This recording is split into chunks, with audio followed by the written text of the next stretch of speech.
nuren Alawatanim Filnakasikai Alawatanim Hopin ogenlo Mamut laidadaw Kengedit beret Kapsol alidaw Adisu Tuwadid Hasab no midaw እውነትን መግለጥ ቀላል ነገር አይደለም። ዋጋ የሚያስከፍል ገንዘብ የሚያሳጣ በወዳጅ የሚያስጠላ ብዙ ጉዳዮች ሊተረኩበት ይችላሉ። እነዛን ጀግኖ መፈጸም የሚችል ሚዲያ ቢሆን ይጠቅማል ብዬ አስባለሁ። Not with a view to finding out who is the stronger, being victorious in violence, but with a view to finding out how could we solve the conflict by peaceful means.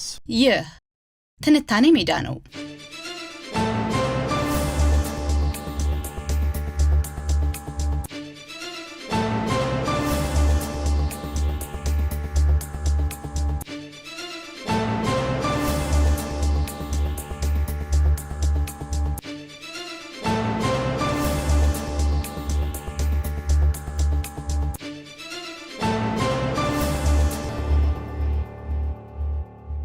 በዛሬዋ ኢትዮጵያ ውስጥ የሚዲያ ስራ ከመስኮት ሆኖ ዝናብ እንደማየት ሆኗል።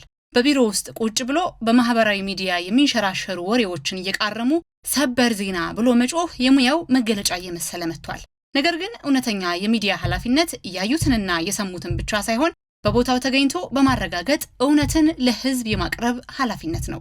ይህ እውነትን የመግለጥ ተግባር ዋጋ ያስከፍላል። እውነትን መግለጥ ቀላል ነገር አይደለም። ዋጋ የሚያስከፍል ገንዘብ የሚያሳጣ በወዳጅ የሚያስጠላ ብዙ ጉዳዮች ሊተረኩበት ይችላሉ። እነዛን ጀግኖ መፈጸም የሚችል ሚዲያ ቢሆን ይጠቅማል ብዬ አስባለሁ። የሰላም ጋዜጠኝነት አባት የሚባለው ጆን ካልተንግ ጋዜጠኝነትን በሁለት ይከፍለዋል። የጥፋት ጋዜጠኝነትና የሰላም ጋዜጠኝነት። ጋልተንግ ሚዲያዎችን እንዲህ ሲል ይተቻል። ሚዲያዎች ብዙውን ጊዜ ትኩረት የሚሰጡት ለሚታዩ ግጭቶችና ለፈሰሰው ደም ብቻ ነው። ነገር ግን እውነተኛ ሚዲያ በሰዎች መካከል ያለውን ትብብር፣ የጋራ እሴቶችንና የሰላም እድሎችን የማጉላት ግዴታ አለበት። ጋዜጠኛው እንደሚመክረው ታዲያ ሚዲያ ግጭቶችንና ልዩነቶችን እንደ አሸናፊና ተሸናፊ ድራማ ከማቅረብ ወጥቶ ለአብሮነትና ለዘላቂ ሰላም መንገድ የሚከፍቱ ትርክቶችን የመገንባት ግዴታ አለበት። Not with a view to finding out who is the stronger, being victorious in violence, but with a view to finding out how could we solve the conflict by peaceful means. ይህም ማለት ሚዲያዎች የሰሙትን ሁሉ በየዋህነት የሚያስተጋቡ የድምጽ ማጉያዎች ሳይሆኑ መረጃው በሀገር ህልውናና በህዝብ አብሮነት ላይ የሚያመጣውን ፋይዳ የሚመዝኑ አርቆ አሳቢዎች መሆን ይኖርባቸዋል። እውነትን የመግለጥ ተግባር ዓላማው ተቋማትን ማረምና ሀገርን መገንባት እንጂ የጥላቻ እሳትን በመጫር ሀገርን ማፍረስ መሆን የለበትም። ጫፍ ላይ የወጡ የሃይማኖትም የብሔርም የፖለቲካም ክርር ያለ ነገር መጨረሻው መሰበር ስለሆነ እሱ ቢቀር በኢትዮጵያ የባለፉት 40-50 ዓመት የፖለቲካ ታሪክ ክርር ያለ ሁሉ ተሰብሮ አልቀዋል። ከዚያ ትምህርት መውሰድና ሚዛናዊ ወደ መሆን መምጣትን ሚዲያዎች ቢገሩ ቢመሩ ቢያስተምሩ መልካም ነው ብዬ አስባለሁ። ሚዲያዎቻችን ዛሬ ላይ አርዕስት ሽያጭ ላይ ተጠምደዋል። ከባድ ጉር ተሰማ፣ እገሌ እንዲህ አለ በሚሉ በርካታ አርዕስቶች ተመልካቾችን ማጥመድ እንጂ በጥናትና በሰው ሰራሽ አስተውሎት የታገዘ ጥልቅ ትንተና ማቅረብ ላይ ደካሞች ናቸው። ለሀገር አጀንዳዎች ትኩረት ከመስጠት ይልቅ የታዋቂ ሰዎችን ግላዊ ንትርክ እያጋነኑ ማቅረብ የሚዲያ መደበኛ ስራ ሆኗል።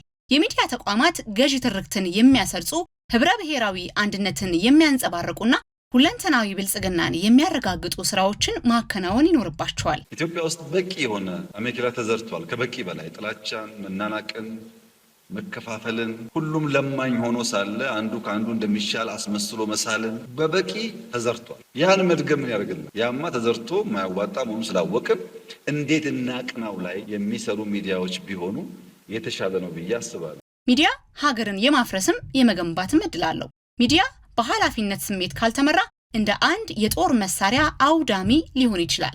ለዚህም የሩዋንዳው ሬዲዮ ሚል ኮሊንስ ትልቅ ትምህርት ነው። ይህ ጣቢያ እውነትን እየተናገርኩ ነው በሚል ስም የጥላቻ መርዝ በመርጨት በአንድ ጀንበር ሀገርን ወደ አመድነት ማህበረሰብን ደግሞ ወደ እልቂት ቀይሮታል።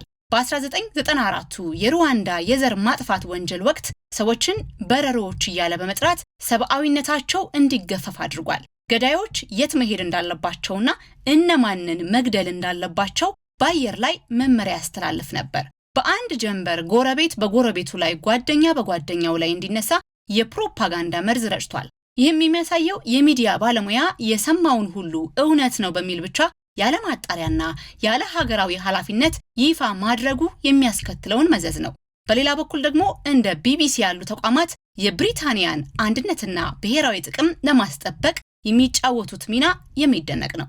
ቢቢሲ ምንም እንኳ ከመንግስት ነፃ የሆነ ተቋም ቢሆንም የብሪታንያን አንድነትና ብሔራዊ ጥቅም ለማስጠበቅ የሚጫወተው ሚና እጅጉን የሚደነቅ ነው። ይህ ተቋም የሰማውን ሁሉ በየዋህነት የሚያስተጋባ ሳይሆን እያንዳንዱ ዘገባው በሀገሩ ህልውናና በዜጎቹ አብሮነት ላይ የሚኖረውን ክብደት መዝኖ የሚዘግብ በሳል ተቋም ነው። የስኮትላንድ የመገንጠል ጥያቄ ለዚህ ማሳያ ነው። ቢቢሲ በወቅቱ ያቀረባቸው ትንታኔዎችና ፕሮግራሞች የስኮትላንድ ህዝብ ከብሪታንያ ጋር ቢቆይ ያለውን ጥቅም የሚያሳዩና አንድነትን የሚያበረታቱ ናቸው። ለኢትዮጵያ ሚዲያዎችም ትልቁ ትምህርት ይህ ነው።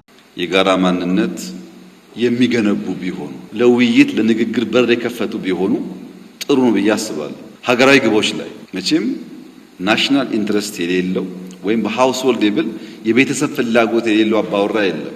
የቤተሰብ ፍላጎት ያለው አባወራ ሰርቶ ለፍቶ ደግሞ ልጆቹን ያስተምራል። በሀገር ደረጃም ኮሌክቲቭ የሆኑ ፍላጎቶች አሉ። እነዚያን አንጥሮ ያወቀና ለነዛ የሚሰራ ቢሆን ይመረጣል። ነጻነት ማለት በሀገር ጉዳይ ላይ ግድ የለሽ መሆን ሳይሆን በኃላፊነት ስሜት ለጋራ አንድነት መቆም ነው። ጠቅላይ ሚኒስትር አብይ አህመድ በአንድ ወቅት እንዳሉት ሚዲያ የሀገር ግንባታ ምሰሶ እንጂ የጥፋት ማቀጣጠያ መሆን የለበትም። ይህ ንግግር ለዛሬዋ ኢትዮጵያ እጅግ ወሳኝ ነው። የሚዲያ ባለሙያዎች የነገሮችን አሰላለፍ ሲቃኙ የትኛው ለሀገር አንድነት ይበጃል፣ የትኛውስ ለጥፋት መንገድ ይከፍታል የሚለውን በሚገባ ሊመዝኑ ይገባል። አንዳንድ ጊዜ የሚዲያዎቻችንን ዘገባ ስንመለከት እውነት በኢትዮጵያ ምድር ተቀብራለች ወይ ብለን እንድንጠይቅ ያስገድደናል።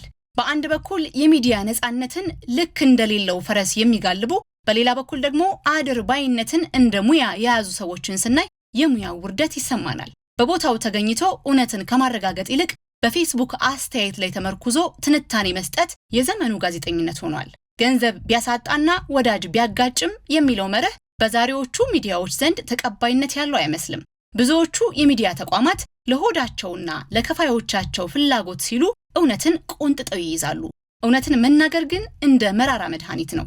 መጀመሪያ ቢመርም መጨረሻው ግን ለሀገር ጤና ነው።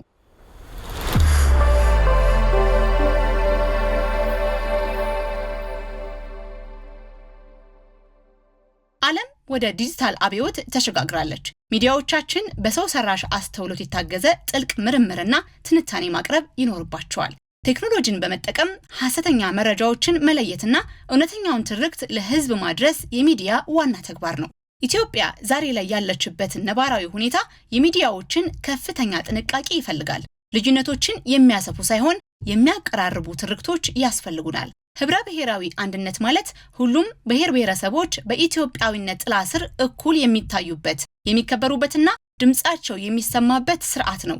ይህንን ስርዓት ለመገንባት ደግሞ ሚዲያው ግንባር ቀደም መሆን አለበት። ጀግንነት ለእውነት መቆም ነው። ሚዲያዎቻችን ከአድሏዊነትና ከጥላቻ ንግግር ወጥተው ለሀገር ግንባታና ለአብሮነት መስራት አለባቸው። እውነትን መግለጥ ዋጋ ቢያስከፍልም ያዋጋ ለሀገር ሰላምና አንድነት የሚከፈል መሆኑን መረዳት ግን ያሻል። ሚዲያ የብርሃን ምንጭ መሆን አለበት። ጨለማን የሚጋርድ ሳይሆን ጨለማን የሚገፍ። ሚዲያዎቻችን ጀግንነትን ይልበሱ። ጀግንነት ማለት በጦር ግንባር መሰለፍ ብቻ ሳይሆን በብዕርና በድምጽ እውነትን ከጥፋት መከላከል ነው። የኢትዮጵያ ትንሣኤ የሚረጋገጠው ደግሞ የሚዲያ ባለሙያዎች ለሀገር አጀንዳዎች ትኩረት ሰጥተው ለእውነተኛ ብልጽግናና ለአንድነት በቆራጥነት ሲቆሙ ብቻ ነው። ዛሬ በየወንበራችን ላይ ሆነን የምናስተጋባው መረጃ፣ የምንወረውረው ቃልና የምንጭረው ብዕር የነገዋን ኢትዮጵያ መልክ ይወስነዋል። ኢትዮጵያ እያለን የምንጮህላትን ያችን ነገ የምንመኛትን ታላቅ ሀገር ማየት የምንችለው ዛሬ በስራችን ለምንዘራው ዘር ታማኝ ስንሆን ነው። እኛ ዛሬ በየቢሮአችን የምናበረክተው ሙያዊ ኃላፊነትና ለሀገር የምንቆመው ቆራጥ መቆም ለነገው ትውልድ የምናወርሰው የሰላምና የብልጽግና ዋስትና ነው። በመሆኑም ዛሬን በኃላፊነት እንስራ። ነገ የምንመኛት ኢትዮጵያ በእጃችን ናትና። ውረድ አላዋጣንም፣ ፍና ከስቃይ አላዋጣንም፣ ሆብሎ ገድሎ መሞት ላይ ዳዳው